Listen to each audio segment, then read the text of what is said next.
¿Qué tal si tu dolor más grande fuera la clave de tu propósito más grande?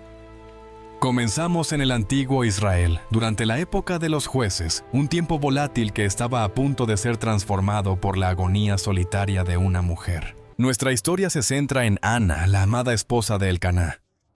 A pesar del profundo afecto de su esposo simbolizado por su regalo de una porción doble del sacrificio, Ana cargaba con un peso inmenso, era estéril.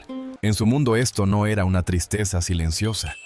Era una vergüenza pública y ruidosa, interpretada como un rechazo divino. Esta tragedia personal fue explotada sin piedad por la segunda esposa de Elcaná, Penina, que sí era fértil. La crueldad de Penina era enfocada y constante. Utilizaba a sus propios hijos como arma para atormentar a Ana. Cada año durante la peregrinación obligatoria al Santo Tabernáculo en Silo, un viaje pensado para la adoración gozosa y comunitaria, Penina intensificaba su hostigamiento. La fiesta sagrada se convirtió en el calendario anual de humillación de Ana. La bondad de su devoto esposo no podía atravesar el asedio emocional levantado por su rival. El dolor era tan agudo que la llevó al límite, obligándola a preguntarse: cuando el mundo no te da nada más que vergüenza, ¿dónde encuentras la autoridad para cambiar tu historia? La respuesta radical de Ana pronto sacudiría los cimientos de la nación. El desgaste emocional causado por las burlas de Penina finalmente empujó a Ana a una situación crítica en Silo. Los atrios del tabernáculo estaban llenos del sonido de la fiesta. El alegre choque de los platos, la risa de las familias y el canto solemne de los sacerdotes que realizaban los rituales anuales. Esa celebración externa era un contraste brutal con el caos silencioso que rugía dentro del alma de Ana. No podía comer, no podía unirse a la alegría. Se sentía completamente sola, rodeada de personas que o la compadecían o se burlaban de ella. En lugar de retirarse, se levantó de la mesa y caminó hacia el corazón del santuario. Cayó de rodillas, no para participar en la oración formal y prescrita, sino para iniciar una confrontación espiritual directa y desesperada. Esto no era una petición educada, era una emergencia visceral. Lloró de manera tan incontrolable, tan totalmente consumida por su dolor, que su cuerpo temblaba con la fuerza silenciosa de su súplica. Sus labios se movían rápidamente, derramando años de angustia acumulada directamente delante de Dios, pero ni una sola palabra audible salía de su boca. De pronto la atmósfera solemne fue atravesada por una voz de condena. Elí, el sumo sacerdote, al ver su angustia convulsiva y silenciosa, emitió un juicio devastador. Se acercó, la miró desde arriba y la acusó. ¿Hasta cuándo vas a seguir borracha? Deja ya tu vino. Imagina el impacto, la traición.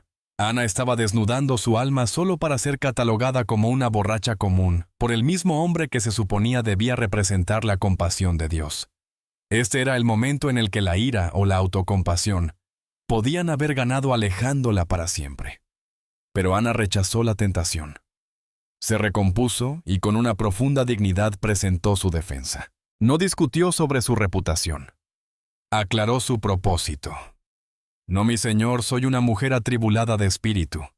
No he estado bebiendo vino ni bebida fuerte, sino que he estado derramando mi alma delante del Señor. No tengas a tu sierva por una mujer perversa. Es por la magnitud de mi angustia y aflicción que he estado orando hasta ahora.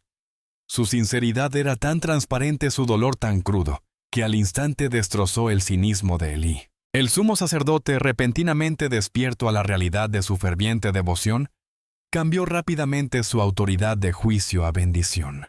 Sus palabras finales le dieron la ruptura espiritual que necesitaba. Vete en paz, y que el Dios de Israel te conceda lo que le has pedido. La respuesta de Ana definió su fe. Aceptó esta palabra profética como verdad absoluta.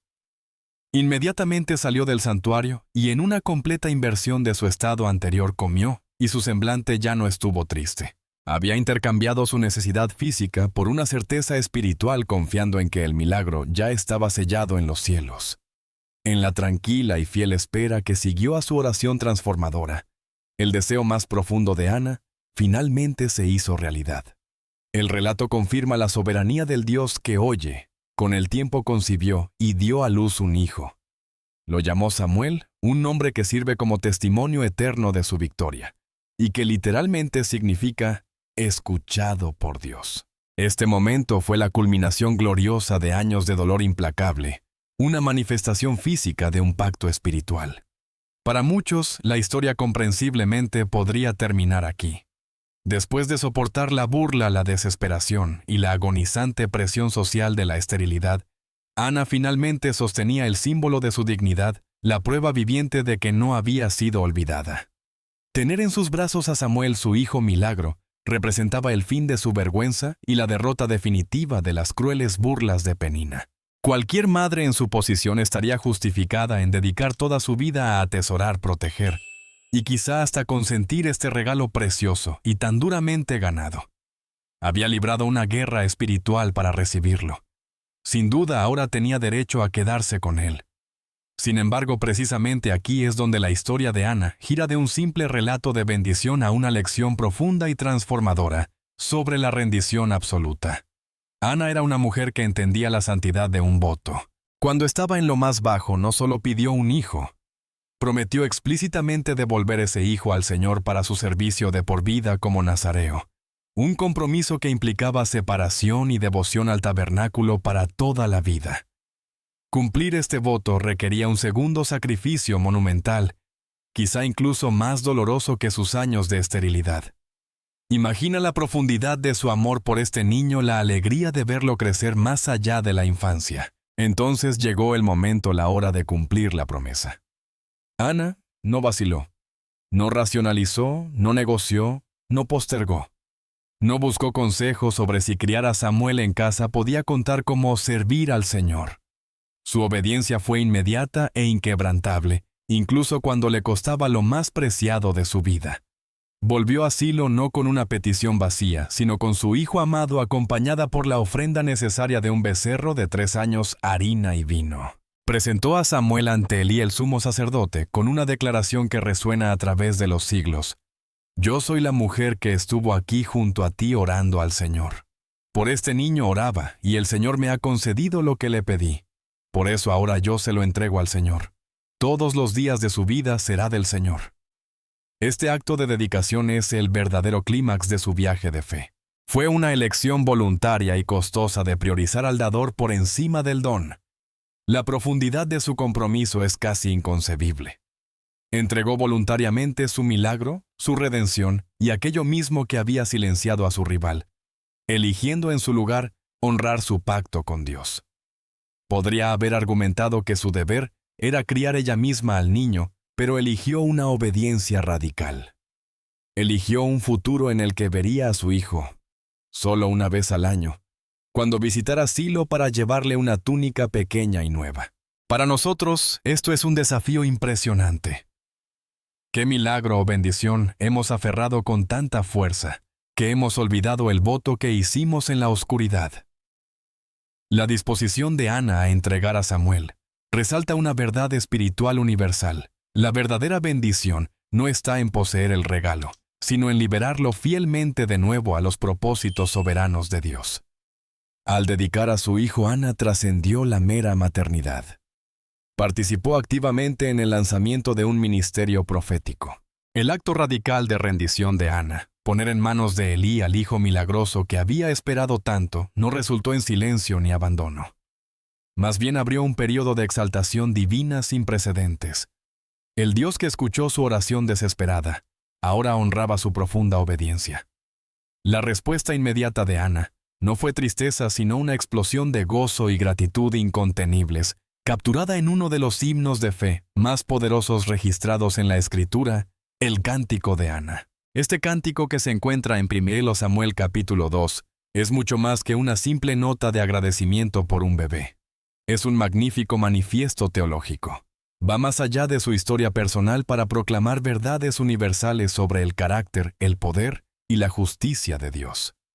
En su cántico, Ana celebra la soberanía de Dios, declarando que el Señor da muerte y da vida, hace bajar al Seol y hace subir.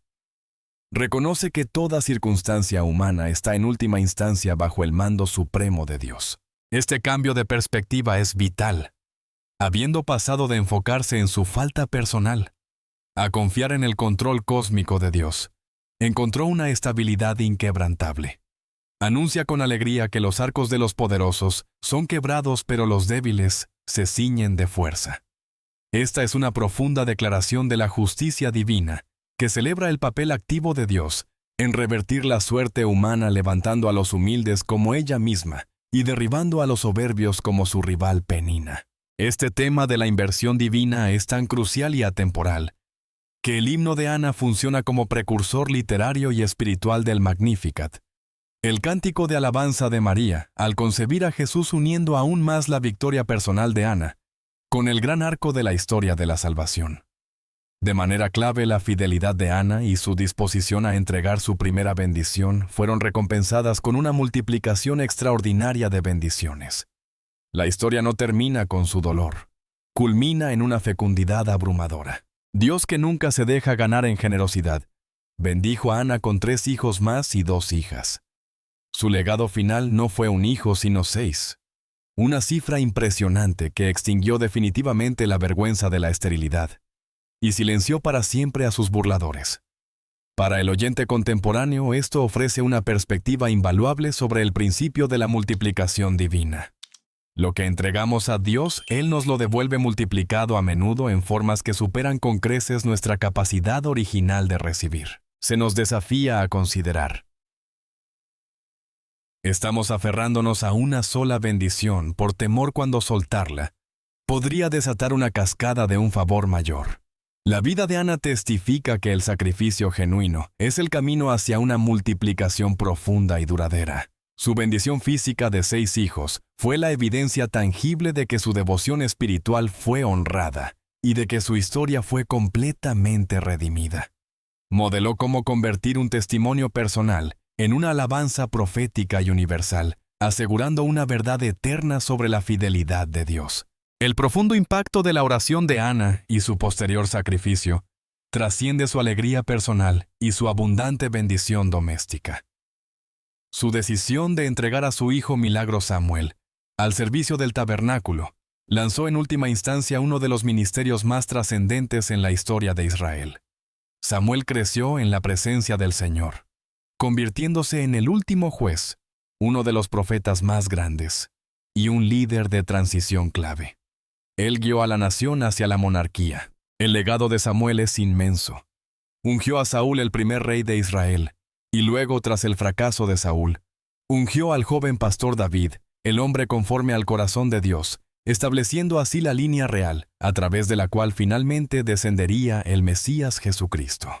El acto de rendición de Ana no se trataba solo de recibir un hijo. Se trataba de liberar un fundamento profético y real que moldearía miles de años de historia humana. Este vasto contexto histórico es precisamente lo que hace que la historia de Ana sea tan profundamente relevante para nosotros hoy. Muchos de nosotros cargamos con esterilidades metafóricas, una carrera estéril, una relación sin vida o un sueño creativo no realizado. La lección central sigue siendo la misma. Dios se especializa en transformar la esterilidad en bendición. La vida de Ana nos enseña que nuestra angustia más profunda suele ser el terreno fértil del que brota nuestro propósito más grande. La vergüenza que ella cargaba fue redimida por el Hijo que entregó. Se nos desafía a imitar sus 3 principios espirituales fundamentales: persistencia en la oración, rendición radical y alabanza profética. Para quien busca ánimo, recuerda que tu lugar actual de lucha, ese momento silencioso de llanto y de malentendido, no es señal de tu derrota, sino el preludio de tu manifestación. Dios no está distante. Él está esperando la honestidad quebrantada de una oración como la de Ana. Él honra la rendición, recompensa la confianza y la usa para cumplir un propósito mucho más grande. El Dios que escuchó la súplica silenciosa de Ana y honró su voto costoso es el mismo Dios que ve el dolor no expresado en tu alma. Su historia nos recuerda que la transformación a menudo comienza no en el momento de la victoria, sino en el momento de la vulnerabilidad total. Cuando Ana estuvo en el altar incomprendida y llorando sin saberlo, estaba de pie en la puerta del destino no solo para ella, sino para toda una nación. Su angustia privada dio a luz un impacto público. Su obediencia abrió las puertas del liderazgo profético. Su rendición reescribió el futuro espiritual de Israel. Por eso importa el viaje de Ana. No es una historia solo de esterilidad, sino de un rompimiento nacido de una honestidad brutal delante de Dios. Nos llama a enfrentar nuestros propios lugares de sufrimiento silencioso con valentía, no con vergüenza. A ponerle nombre al dolor. A llevarlo al santuario. Y a confiar en que el Dios que cambia cenizas por belleza, aún se mueve en respuesta a oraciones rendidas. De la misma manera en que las palabras susurradas de Ana provocaron una transformación nacional, nuestra obediencia escondida puede ser la semilla de algo mucho más grande de lo que imaginamos. Así que pregúntate, ¿qué has estado reteniendo?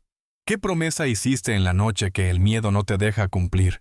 ¿Hay un Samuel en tu vida, alguna oración contestada que Dios te está invitando a devolver a sus manos para un propósito más grande que tu comodidad? No permitas que el miedo te convierta en alguien que retiene cuando Dios te llama a ser alguien que entrega. Como Ana, puede que descubras que el momento en que sueltas es el momento en que comienza el legado. El legado de Ana perdura porque se negó a permitir que el dolor la definiera. Permitió que la refinara. Transformó la burla en gozo, la vergüenza en cántico, y un milagro personal en un movimiento nacional. Su vida aún nos susurra: Dios oye, Dios recuerda, Dios honra. Y lo más importante, cuando nos atrevemos a rendir aquello que más atesoramos, Dios multiplica. No solo en hijos, sino en llamado. No solo en dones, sino en generaciones. Lo que Él hizo por Ana, todavía puede hacerlo por ti.